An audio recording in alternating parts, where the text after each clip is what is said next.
আমরা রামেশ্বরপুর দারুল মাদ্রাসার খবর পেয়ে একটা ভুল সংবাদ সারা রাজ্যে ছড়িয়েছে, তার তদন্ত করতে এসেছিলাম।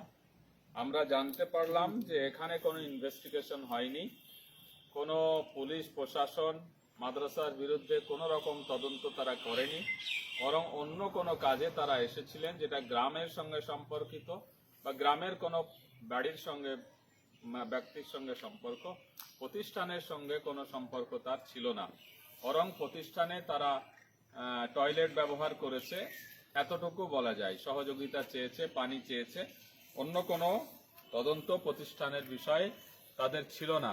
যারা ক্যামেরা করছিল, ভিডিও করছিল, লাইভ করছিল, তারাই মন্তব্য করেছে যে প্রতিষ্ঠানকে কেন আমাদের এই কাজের সঙ্গে যুক্ত করছে, এটা ভুল করছে ওরা, এটা অন্যায় হচ্ছে।